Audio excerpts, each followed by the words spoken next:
Hi guys, myself Bhimendra Upadhyay and welcome in my channel that is James Classes. Today we are going to discuss about the syllabus of 2020 and 21A of subject chemistry class 11th की subject chemistry के बारे में हम लोग चर्चा करेंगे कि उनका सिलेबस क्या है। जैसा कि आप लोग जानते हैं कि कोविड-19 के कारण जो गवर्नमेंट का आदेश था, गवर्नमेंट का जो गाइडलाइन जारी किया गया, नोटिफिकेशन दिया गया, उसके अकॉर्डिंग कहा गया कि 30% सिलेबस रिड्यूस कर दिया गया है आपका। तो सबसे पहले उसके बारे में चर्चा करने से पहले आपको बता दें कि जैसा कि आप लोग जानते ही हैं कि आप लोग अभी कल ही रिजल्ट आया था क्लास 10th का, तो सभी को बहुत बहुत बधाई हो जितने लोग पास हुए हैं अच्छे नंबर से, और जो अच्छे नंबर नहीं पाए हैं उनको भी बधाई देता हूं। और क्लास 12th में 10th के बाद जब क्लास 12th में हो जाएंगे तब वो हमें आशा है बहुत अच्छे नंबर गेन करेंगे। तो सभी को एक बार फिर से कंग्रेचुलेशन। तो अब हम लोग पढ़ेंगे इस पूरे चैप्टर के बारे में क्या इस चैप्टर में आने वाले हैं और कितने चैप्टर 30% सिलेबस को रिड्यूस करने के बाद कितने चैप्टर हमको पढ़ने हैं और कौन सा चैप्टर रिड्यूस किया गया है। तो सबसे पहले हम बता दें कि 2019 और 20 वाले सेशन में टोटल नंबर ऑफ चैप्टर थे 14। अब 2020 एंड 2021 वाले सेशन में 1 को रिड्यूस कर दिया गया है और टोटल नंबर ऑफ चैप्टर हो गया है 30। तो है यहाँ पे देखिए 1 2 3 4 5 6 7 8 9 10 11 12 13 एंड 14। हमने कहा 13, तो 14 इसलिए बच्चों लिखा गया कि हमको ये भी पता होना चाहिए कौन सा चैप्टर रिड्यूस किया गया है। तो आपका जो रिड्यूस किया गया जो चैप्टर है वो है इन्वायरमेंटल केमिस्ट्री।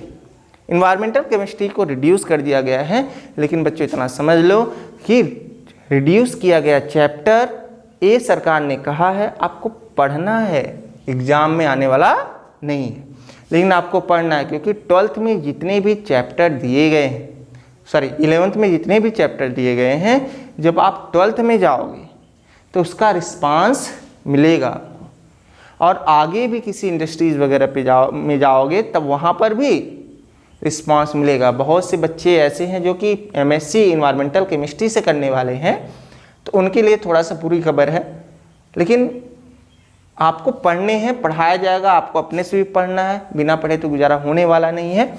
तो सबसे फर्स्ट अगर चैप्टर की बात करें तो फर्स्ट चैप्टर का नेम है some basic concepts of chemistry and second is structure of atom, third is classification of elements and periodicity in properties, fourth है chemical bonding and molecular structure, fifth है आपका states of matter gases liquids and solids, six है chemical thermodynamics, seventh है equilibrium, eighth है redox reaction, ninth है hydrogen, tenth है S block elements, 11th है P block element, 12th chapter का name है ऑर्गेनिक केमिस्ट्री में आपको पढ़ने हैं, यहाँ से ऑर्गेनिक केमिस्ट्री स्टार्ट होगा आपका some basic principles and techniques, 13 है आपका हाइड्रोकार्बन, 14 था आपका इन्वायरमेंटल केमिस्ट्री जो कि रिड्यूस कर दिया गया, आपको हटा दिया गया।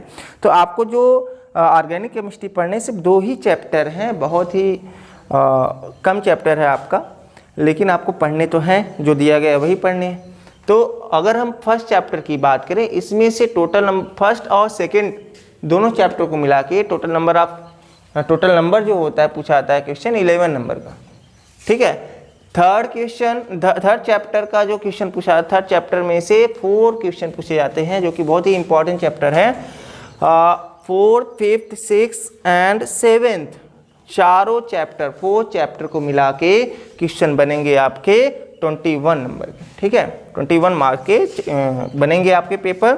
फिर उसके बाद आपका redox reaction, hydrogen, S block element and P block element, इन सभी को मिला के मीन्स 1 2 3 4 4 चैप्टर को मिला के टोटल नंबर ऑफ मार्क्स जो दिए जाएंगे आपको 16 मार्क्स के क्वेश्चन रहेंगे। नेक्स्ट है आपके ऑर्गेनिक केमिस्ट्री। ऑर्गेनिक केमिस्ट्री में आपका जो some basic principles and techniques है, हाइड्रोकार्बन है, इन्वायरमेंटल केमिस्ट्री छोड़ ही दीजिए, ये 2 chapter total number of total number जो मार्क्स दिए जाएंगे वो 80 नंबर के क्वेश्चन बनाए जाएंगे। तो सबसे ज़्यादा इसी दोनों में से पूछे जाने वाले हैं भैया, तो दोनों को अच्छे से आपको पढ़ने हैं। तो आपको सबसे पहले फर्स्ट चैप्टर ही पढ़ाया जाएगा जो some basic concept of chemistry है। तो हम फर्स्ट चैप्टर से डिस्कस करते हैं कि इस चैप्टर में कौन कौन सी चीज़ें बताई जाएंगी, आपको बताई जाने वाली हैं। तो फर्स्ट चैप्टर आपका है some basic concept of chemistry. Some basic concept of chemistry में हमको लॉ वगैरह के बारे में पढ़ना है, केमिस्ट्री क्या होता है, मैटर क्या होता है, मैटर के कितने फॉर्म होते हैं, प्योर सब्सटेंस क्या होता है, इम्प्योर सब्सटेंस क्या होता है, मिक्सचर क्या होता है, कंपाउंड क्या होता है, एलिमेंट क्या होता है, एटम क्या होता है, इन सभी के बारे में हमको इस चैप्टर में पढ़ने हैं जो some basic concept of chemistry है। सेकेंड चैप्टर जो है structure of chemistry. Structure of chemistry में एटम के बारे में ही पढ़ना है कि एटम का स्ट्रक्चर क्या होता है, उनका क्लास इलेक्ट्रॉनिक कॉन्फ़िगरेशन क्या होता है, और उसके साथ साथ कुछ रूल्स दिए गए हैं, कुछ प्रिंसिपल दिए गए हैं अलग अलग साइंटिस्ट के थ्रू, उन रूल्स को हमको इसमें पढ़ने हैं। तो बहुत ही अच्छा चैप्टर है, वो हर जगह काम में आता है, चाहे कोई भी एग्जाम आप देंगे इससे रिलेटेड आप क्वेश्चन पा जाएंगे। तो इसमें इलेक्ट्रॉन, प्रोटॉन, न्यूट्रॉन, पार्टिकल्स वगैरह के बारे में यही सब हमको पढ़ने हैं, बहुत ही इजी चैप्टर है। थर्ड चैप्टर है आपका classification of elements and periodicity of properties. जैसे कि आप लोग जानते हैं जितने भी एलिमेंट्स होते हैं वो उसी को पढ़ाया जाता है पूरे केमिस्ट्री में। तो एलिमेंट की डिस्कवरी कैसे हुई, एलिमेंट जब धीरे धीरे नंबर ऑफ एलिमेंट इंक्रीज करते गए तब उनको किस तरह से अरेंज किया गया ताकि हम इसकी रीडिंग बेहतर ढंग से कर सकें। तो उन्हीं सब के बारे में पढ़ेंगे। और दूसरी चीज़ जो आपका पीरियोडिक टेबल बनाया गया था, पीरियोडिक टेबल कौन कौन से साइंटिस्ट बनाया और किनका किनका क्या क्या मेरिट और डीमेरिट थी, उनके बारे में भी हम लोग चर्चा करेंगे। ठीक है, तो उस प्रॉपर्टीज़ के बारे में भी हमको पढ़ने हैं। जो आपके पीरियोडिक टेबल इस मॉडर्न पीरियोडिक टेबल है उसकी प्रॉपर्टीज़ वगैरह भी पढ़ने हैं हमको। नेक्स्ट है chemical bonding and molecular structure. Chemical bonding क्या होता है, मॉलिक्यूल का स्ट्रक्चर क्या होता है, उनमें कौन कौन से बॉन्ड होते हैं, बॉन्ड क्या होता है, बॉन्ड का फॉर्मेशन कैसे होता है, इन सभी के बारे में हम लोग इस चैप्टर में पढ़ेंगे chemical bonding and molecular structure में। ठीक है, स्ट्रक्चर के बारे में भी पढ़ेंगे, लेविस स्ट्रक्चर के बारे में पढ़ेंगे। लेविस स्ट्रक्चर क्या होता है, कैसे इलेक्ट्रॉन का डिस्ट्रीब्यूशन किया जाता है और वो इलेक्ट्रॉनों के डिस्ट्रीब्यूशन से कौन कौन से बॉन्ड का फॉर्मेशन होता है, किस तरह से होता है, बहुत अच्छे ढंग से हम लोग पढ़ेंगे। नेक्स्ट है states of matter, gases, liquids and solid. Matter के कितने स्टेट होते हैं, अभी तक 9th तक हम लोगों ने पढ़ा था। ठीक है, 9th और 10th तक पढ़ा था, 3 स्टेट होते, 5 स्टेट, उसके पहले 6, 7, 8 में पढ़ा था 3 स्टेट होते हैं, लेकिन 9th में पढ़ा 5 स्टेट होते हैं। अब 5 स्टेट को लेकर के हम लोग चर्चा नहीं करना है, हम लोग सिर्फ 3 स्टेट को लेकर चर्चा करना है। कौन कौन से, solid, liquid and gas. Solid क्या होता है, सॉलिड की प्रॉपर्टीज़ क्या होती है, सॉलिड का मेल्टिंग पॉइंट क्या होता है, सॉलिड किस तरह से मेल्ट होते हैं, उनके पार्टिकल का अरेंजमेंट क्या होता है, सॉलिड के बारे में हो गया। लिक्विड के बारे में पढ़ना है, तो लिक्विड में पार्टिकल्स का अरेंजमेंट क्या होता है, लिक्विड का बॉइलिंग पॉइंट क्या होता है, लिक्विड का फ्रीजिंग पॉइंट क्या होता है, इन सभी के बारे में हमको पढ़ना है with the help of graph, जो कि थोड़ा सा लेंदी है लेकिन आपको समझ में आएगा, बहुत मज़ा आएगा। चलो आगे नेक्स्ट है केमिकल थर्मोडाइनामिक्स। केमिकल थर्मोडाइनामिक्स भी बहुत ही इंपॉर्टेंट चैप्टर है, फिजिकल केमिस्ट्री का पार्ट है। इसमें हम लोग सराउंडिंग सिस्टम के बारे में पढ़ेंगे कि सिस्टम क्या होता है, सराउंडिंग क्या होता है, इसका यूज़ कहाँ कहाँ होता है, इससे क्या हो सकता है, मैथमेटिकल कॉन्सेप्ट के थ्रू इसमें हमको पढ़ना है। नेक्स्ट है इक्विलिब्रियम भी बहुत ही इंपॉर्टेंट चैप्टर है, थोड़ा सा मैथमेटिकल कॉन्सेप्ट है, जो बायोलॉजी वाले उनके लिए थोड़ा सा है लेकिन आपको समझ में आएगा, बहुत मज़ा आएगा। इक्विलिब्रियम में जैसे मान लीजिए हम 2 टब लेते हैं, एक में आपने वाटर मिला दिया, शुगर मिला दिया, एक में ले लिया वाटर। अब वाटर और शुगर का कंसंट्रेशन तो हाई हो गया और वाटर का कंसंट्रेशन लो है। इसमें मान लीजिए यहाँ पे 2 टब हैं, एक में हो गया भैया वाटर और शुगर, 2 चीज़ें हो गई। अब सेकेंड टब में हमने ले लिया सिर्फ वाटर, क्या ले लिया, वाटर।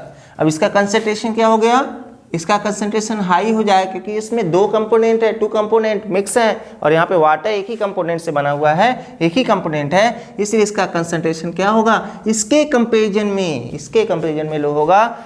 अब इसको क्या करेंगे, इंटरकनेक्ट कर देंगे, मीन्स एक पाइप के थ्रू इसको कनेक्ट कर देंगे। कनेक्ट करने के बाद इसको यहाँ पे कुछ लगा देंगे ताकि ये बंद रहे, और यहाँ पे हमने क्या कर दिया, वाटर और शुगर को मिक्स करके डाल दिया। अब बताओ अगर दोनों का वैल्यूम सेम है, मान लीजिए इसका वैल्यूम सेम ले लिया 100 ml उसको भी ले लिया और 100 ml इसको भी ले लिया। अब बताओ वैल्यूम सेम है ना, इस टब का वैल्यूम 100 ml और इस टब का वैल्यूम भी 100 ml। अब बताओ अगर कभी देखे हो दोनों का वैल्यूम सेम हो तो उनके जो वाटर रहेगा न इधर आएगा ना इधर आएगा, बट इसमें क्या होता है, इसके कंसंट्रेशन के बीच में जो इतना गैप है क्योंकि इसका कंसंट्रेशन हाई है, इसका कंसंट्रेशन लो है इसके कंपैरिजन में। तो क्या होगा, जैसे इसको ओपन करेंगे वैसे ही शुगर, वाटर तो नहीं जाएगा लेकिन शुगर के पार्टिकल मूव करेंगे टुवर्ड्स दिस टब। ओके, तो इधर से मूव करेंगे इधर की तरफ, तो तब तक मूव करते रहेंगे जब तक कि इसका कंसंट्रेशन और इसका कंसंट्रेशन, दोनों का कंसंट्रेशन एक बराबर न हो जाए, तब तक ही मूव करेंगे। और जैसे ही इन दोनों का कंसंट्रेशन एक जैसा हो गया, सेम हो गया, वैसे ही मूवमेंट खत्म हो जाएगा। तो मूवमेंट नहीं होगा तब उस समय ये दोनों सॉल्यूशन इक्विलिब्रियम के स्टेट में हो जाएंगे। इन्हीं सबके हमको पढ़ना है, बहुत मजा आएगा पढ़ेंगे तो। चलिए नेक्स्ट है रिडॉक्स रिएक्शन। रिडॉक्स रिएक्शन में हम लोग बच्चों पढ़ते हैं कि रिडक्शन कैसे होता है, ऑक्सीडेशन कैसे होता है। ऑक्सीडेशन मतलब समझते ही हो आप लोग कि ऑक्सीजन का ऐड होना, हाइड्रोजन का रिमूव होना, ठीक है। और इलेक्ट्रॉन के बारे में भी आप लोग पढ़ोगे, इलेक्ट्रॉन सिस्टम के बारे में पढ़ोगे, इलेक्ट्रॉन के थ्रू जो रूल दिया गया था ऑक्सीडेशन और रिडक्शन का। रिडक्शन में क्या होता है, ऑक्सीजन निकलता है और हाइड्रोजन जोड़ता है, इन सब के बारे में पढ़ेंगे। रिडॉक्स रिएक्शन के बारे में पढ़ेंगे। आप दोनों जो प्रोसेस होता है ऑक्सीडेशन और रिडक्शन एक ही साथ जब होने लगता है तो उसी रिएक्शन को बोला जाता है रिडॉक्स रिएक्शन। तो इनके बारे में हमको पढ़ना है इस चैप्टर में। इसको बैलेंस भी कैसे किया जाए, किसी भी रिएक्शन को बैलेंस कैसे किया जाता है। मान लीजिए ढेर सारा बहुत बड़ा रिएक्शन है, बहुत बड़ा रिएक्शन, रिएक्टेंट दे दिया, प्रोडक्ट दे दिया। अब रिएक्टेंट प्रोडक्ट को कैसे आप मेंटेन करोगे, मींस रिएक्टेंट और प्रोडक्ट को कैसे आप उनके एटम को, जो रिएक्टेंट साइड में एटम है और प्रोडक्ट साइड में जो एटम है, इन दोनों कैसे आपस में क्या करोगे, इक्वल करोगे उनके नंबर को। तो उन सभी के बारे में हमको इसमें पढ़ने, दो सिस्टम होते हैं, उन दो सिस्टम के बारे में हम पढ़ेंगे यहाँ पे। नेक्स्ट है आपका बच्चों हाइड्रोजन। हाइड्रोजन जो कि बहुत ही इतना इम्पॉर्टेंट एलिमेंट्स है पूरे वर्ल्ड में कि पूछो मत। आगे आने वाले समय में हाइड्रोजन एज ए फ्यूल के फॉर्म में वर्क होने वाला है। थोड़ी सी दिक्कतें हैं, उन दिक्कतों के बारे में हम लोग इसमें पढ़ेंगे कि हाइड्रोजन को अगर हम फ्यूल के लिए यूज़ करें तो क्या प्रॉब्लम होगी। हाइड्रोजन कितने टाइप के होते हैं, हाइड्रोजन का काम क्या होता है, हाइड्रोजन को कहाँ कहाँ पे हम यूज़ कर सकते हैं, उन सभी के बारे में इस चैप्टर में हमको पढ़ना है। नेक्स्ट है S block element. S block element जितने होते हैं बच्चों, एस ब्लॉक एलिमेंट को हमको पढ़ना है। एस ब्लॉक एलिमेंट में जो ग्रुप नंबर 1 ग्रुप नंबर 2 है वो एस ब्लॉक का एलिमेंट होता है। तो एस ब्लॉक एलिमेंट के जितने भी एलिमेंट होते हैं उनकी प्रॉपर्टीज़ क्या होती है। Properties means ionisation energy, electronegativity, ionisation potential means आप ले लीजिए इसको atomic structure, size, atomic size, ठीक है। तो इन सभी के बारे में हमको ब्रीफली देखना है और डिस्कस करना है, ठीक है। थोड़ा सा आपको रटना पड़ेगा इसमें, पी ब्लॉक रटना क्या, आप एक बार समझिए, कॉन्सेप्ट को अगर समझ लिए तो बहुत इजी हो जाएगा। तो सिर्फ कॉन्सेप्ट को समझना है आपको, जब तक समझ में ना आए तब तक हाँ नहीं ना नहीं समझ में आया फिर से बताओ, ठीक है। नेक्स्ट आगे पी ब्लॉक एलिमेंट भी वही है कि आपको पी ब्लॉक एलिमेंट जितने होते हैं, पी ब्लॉक एलिमेंट की पी ब्लॉक में जितने भी एलिमेंट होते हैं उन एलिमेंट के physical properties and chemical properties के बारे में पढ़ना है। नेक्स्ट है आपका organic chemistry, some basic principles and techniques. Organic chemistry क्या होती है, उनका हम कहाँ कहाँ इस्तेमाल करते हैं। ऑर्गेनिक कंपाउंड्स कौन कौन से, सबसे पहले ऑर्गेनिक कंपाउंड कौन सा डिस्कवरी, किस एलिमेंट्स की डिस्कवरी हुई थी सबसे पहले, फिर उसके बाद उसका यूज कैसे हुआ, उन सभी के बेसिक के बारे में हम लोग पढ़ेंगे कि कोई भी अगर हम ऑर्गेनिक कंपाउंड लेते हैं तो उसमें कौन सा बॉन्ड बनता है, ठीक ठीक है, इन सभी के बारे में हम लोग इसमें पढ़ने वाले हैं। हाइड्रोकार्बन में जो एल्केन, एल्कीन, एल्काइंस आते हैं, एल्किल आता है, इन सभी के प्रॉपर्टीज़ के बारे में पढ़ने वाले हैं और इनके आईपीएससी नेम के बारे में भी पढ़ने वाले हैं। ठीक है, नेक्स्ट है इन्वायरमेंटल केमिस्ट्री। तो है ही नहीं भाई, इन्वायरमेंटल केमिस्ट्री हट गया मीन्स रिड्यूस हो गया। ठीक है, तो टोटल नंबर ऑफ चैप्टर कितने थे भाई? 13। सबसे ज़्यादा नंबर का किसमें पूछा जाएगा? 18, 21। यहाँ पे 21 में 4 चैप्टर, यहाँ पे 2 ही चैप्टर हैं जो कि 18 नंबर के पूछे जाएंगे।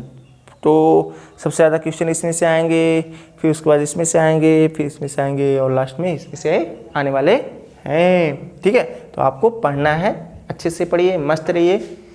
चलो आज बस इतना ही, और कल से हम लोग स्टार्ट करेंगे कि सबसे फर्स्ट चैप्टर आपका जो some basic concept of chemistry है उनके बारे में। तो आज के लिए बस इतना ही, धन्यवाद।